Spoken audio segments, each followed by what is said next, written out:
Hi hello மக்களே, இன்றைக்கி நம்மளோட வீடியோவில் என்னென்னு சொன்னால், நான் வந்து பொன்னாங்கண்ணி கீரை பருப்பு கடையல். வாங்க வீடியோ பார்க்கலாம். முதல்ல வந்து நான் மூணு வெங்காயமும் பச்சை மிளகா எல்லாம் கட் பண்ணி கொள்ளணும். பூண்டு எடுத்துக்கிறேன், பூண்டு கொஞ்சம் அதிகமாக எடுத்துக்கொள்ளணும். பூண்டும் கட் பண்ணி நறுக்கி பக்கத்தில் வச்சாச்சு. டமாட்டோ ஒரு 3 தக்காளி பழம், ஒரு 3 தக்காளி எடுத்திருக்கிறேன்.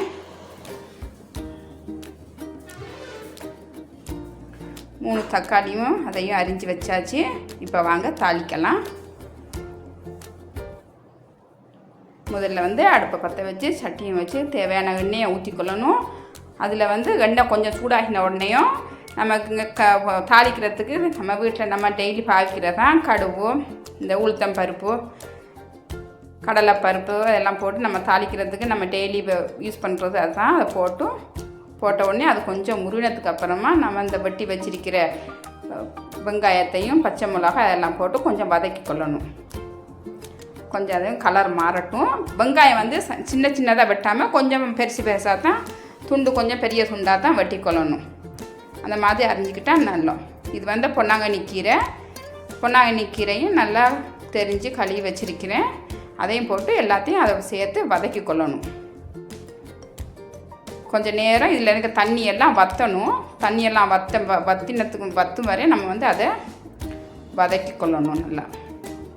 இப்போ பாருங்கள், நல்லா குறைஞ்சிட்டு தானே எல்லாம்.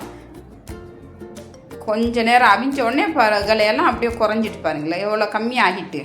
அப்படியே கம்மியாகிரும். நம்ம வந்து ஒரு 2 கட்டு எடுத்திருந்தா கூட அது வந்து ஒரு கட்டை மாதிரி தான் வந்திருக்கும். ஒரு கட்டு தான் வரும், அவ்வளோக்கு குறைஞ்சிரும். இப்போ நான் தக்காளியும் போட்டுட்டேன். ஒரு 3 தக்காளி தான் எடுத்துக்கேன். அந்த போதும், தக்காளி அதிகமாக போட தேவையில்லை. தக்காளியும் நம்ம மசாலா டெய்லி நம்ம வீட்டில் பாய்க்கிற மசாலா தான். மிளகாப்பொடி, தனியாப்பொடி, கொஞ்சமாக கரம் மசாலா எடுத்திருக்கிறேன். அதெல்லாம் போட்டு நல்லபடியாக செஞ்சுட்டு பக்கத்தில் நான் வந்து பருப்பை வந்து அவிச்சு வச்சுருந்தேன்னா, இது வந்து இது துவரம் பருப்பை நல்லா நல்லா கரைய வரைக்கும் நம்ம வந்து அதை அவிச்சு எடுத்துக்கொள்ளணும். அவிச்சதுக்கு பிறகு இதை வந்து மசாலா எல்லாம் நல்லா பிரட்டினதுக்கு பிறகு தான் நம்ம வந்து இந்த துவரம் பருப்பை போட்டு அதில் போட்டு கடைஞ்சி கொள்ளணும். கடைஞ்சதுக்கு பிறகு கொஞ்சமாக தண்ணி நமக்கு எவ்வளோ தேவையோ அவ்வளோ, குழம்புக்கு எவ்வளோ தேவை தண்ணி, அதே மாதிரி தண்ணியை ஊற்றி நம்ம உப்பை கரெக்டான அளவு உப்பை போட்டு கொள்ளணும். உப்பையும் போட்டு மூடி பக்கத்தில் நெருப்பை குறைச்சி வச்சு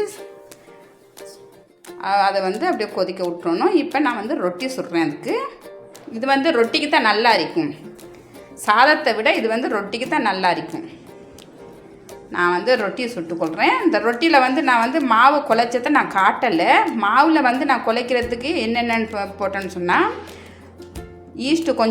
கொஞ்சம் ஈஸ்ட்டும் சுடு தண்ணியும் கொஞ்சம் சீனி போட்டு பக்கத்தில் நான் ஒரு 10 நிமிஷத்துக்கு முன்னாடியே நான் கலந்து வச்சு அதுக்கு பிறகு நமக்கு தேவையான மாவு எவ்வளோ தேவையோ அதை நான் அரிச்சு எடுத்துக்கிட்டு அதில் போட்டு இந்த ஈஸ்ட்டு பக்கத்தில் நான் வந்து ஈஸ்ட்டு எவ்வளோது பொங்குதோ அவ்வளோ நல்லா அரிக்கும். நம்ம ஒரு 10 நிமிஷம் வச்சு அதோடய அது பொங்கி வந்துடும் ஈஸ்ட்டு. அதுக்கு பிறகு இந்த மாவில் போட்டு குழைச்சி எல்லாத்தையும் இதையும் ஒரு அரை மணி நேரம் நான் பக்கத்தில் வச்சுருத்தேன். இப்போ இப்படியே எல்லாத்தையும் சுட்டு எடுத்துக்கொள்ளணும். எப்பயாவது நம்ம வந்து ரொட்டி வந்து நம்ம வந்து சுடுறதுக்கு முன்னாடியோ ஒரு அரை மணி நேரம் முன்னாடி நம்ம குழைச்சி வச்சுக்கொள்ளணும். இவ்வளோதான், முடிஞ்சிடுச்சு. ரொட்டியும் சுட்டாச்சுங்க. வீடியோ பார்க்குறவங்க லைக் சப்ஸ்கிரைப் கண்டிப்பாக மறக்காதீங்க.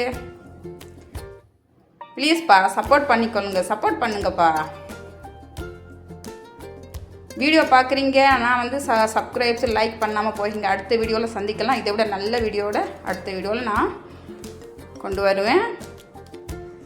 லைக் சப்ஸ்கிரைப் மறக்காமல் செஞ்சு கொள்ளுங்க. இவ்வளோதான், முடிஞ்சிடுச்சிங்க.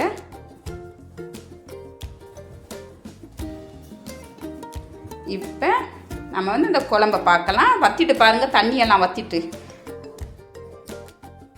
அதிகமாக தண்ணி இருக்கக்கூடாது. ஏன்னு சொன்னால் இது ரொட்டிக்கு வந்து தண்ணியாக இருந்தால் நல்லா இருக்காது. சும்மா எப்படியோ பிரட்டின மாதிரியே இருக்கணும்.